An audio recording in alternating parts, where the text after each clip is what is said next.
আসসালামু আলাইকুম ওয়া রাহমাতুল্লাহি ওয়া বারাকাতুহু। সম্মানিত দর্শক মণ্ডলী, আজকে আপনাদের সামনে উপস্থিত হয়েছি একটি শিক্ষণীয় গল্প নিয়ে। গল্পটি শুরু থেকে শেষ পর্যন্ত শুনতে থাকুন। ইনশাআল্লাহ আশা করা যায় এই গল্পটির মাঝে আপনার জন্য কোনো না কোনো শিক্ষা থাকতে পারে। এই গল্পটি ছিল 12 জন যুবক এবং একজন বৃদ্ধ লোকের। একজন বৃদ্ধ লোক তিনি ট্রেনের একটি কেবিনে করে যাত্রা শুরু করলেন।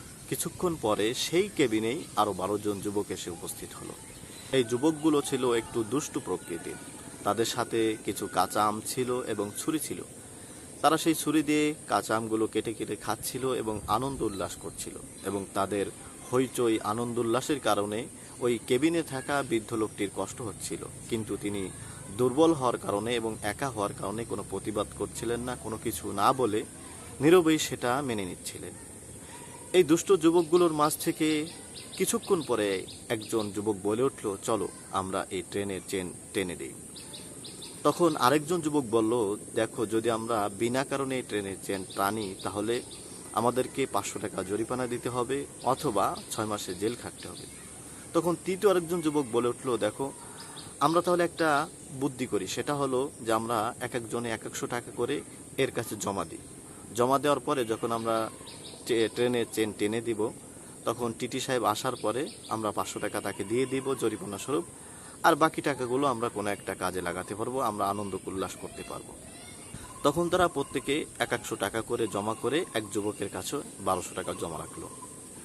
তখন আরেকজন যুবক ফন্দি করে একটি কথা বলে উঠলো। সে বলল, দেখো, আমরা টাকা জমা করেছি ঠিক আছে, কিন্তু আমরা যদি একটা বুদ্ধি করি, একটা বাটপারি করি, তাহলে আমরা এই জরিমানা থেকে বেঁচে যেতে পারি। সেটা হলো, আমরা চেন টানার পরে যখন টিটি সাহেব আসবে তখন আমরা এই বৃদ্ধ লোকটিকে দেখিয়ে দেব যে এই বৃদ্ধ লোক বিনা কারণে ট্রেনের চেন টেনেছে।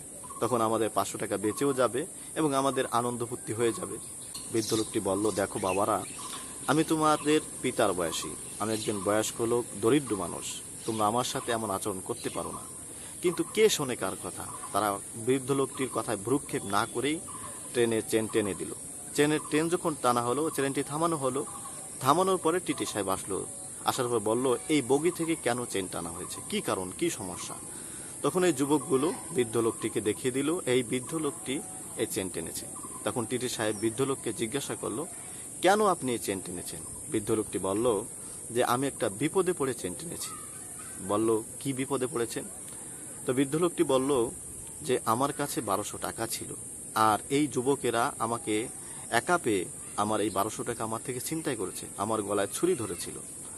আপনার যদি বিশ্বাস না হয় তাহলে আপনি ওই যুবকের পকেট চেক করতে পারেন, দেখবেন সেখানে 1200 টাকা জমা রয়েছে। টিটি সাহেব সেই অনুযায়ী ওই যুবকের পকেট চেক করলো। চেক করে দেখলো যে তার পকেটে 1200 টাকা রয়েছে। পুলিশ এসে এই 12 জন লোককে ধরে নিয়ে গেল। যখন এই 12 জন যুবককে পুলিশ ধরে নিয়ে যাচ্ছিল, তখন বৃদ্ধ লোকটি তাদের দিকে তাকিয়ে একটি ইশারা করছিল। এই ইশারাটি আমাদের জন্য একটি শিক্ষণীয় বিষয় হতে পারে। যখন পুলিশ এই যুবকদেরকে ধরে নিয়ে যাচ্ছিল, তখন বৃদ্ধ লোকটি তার সাদা চুল এবং সাদা দাড়িগুলো হাত দিয়ে নাড়িয়ে নাড়িয়ে তাদের দিকে ইশারা করছিল। অর্থাৎ তিনি বোঝাতে চাচ্ছিলেন যে দেখো বাবারা, আমার এই চুল এবং দাড়িগুলো কিন্তু এমনি এমনি পেকে যায়নি। এই গল্পটি থেকে আমাদের জন্য শিক্ষণীয় বিষয় হলো, যদি আমি কোনো অন্যায় করি, সেই অন্যায়ের খেসারত আমাকেই দিতে হবে। কথায় আছে যে পাপে ছাড়ে না বাপেরে। সুতরাং দেখা গেল এই যুবকগুলো যখন বৃদ্ধ লোকটির সাথে অন্যায় করলো, পরিশেষে কিন্তু তারা ধরা পড়ে গেল। আরেকটি বিষয় শিক্ষা হলো যে বয়স্ক লোক, আমার থেকে যারা মুরব্বী আছে, সিনিয়র আছে, তাদেরকে রেসপেক্ট করা উচিত, তাদেরকে সম্মান করা উচিত। আল্লাহ তাআলা আমাদেরকে এই ঘটনা থেকে শিক্ষা গ্রহণ করার তৌফিক দান করুন।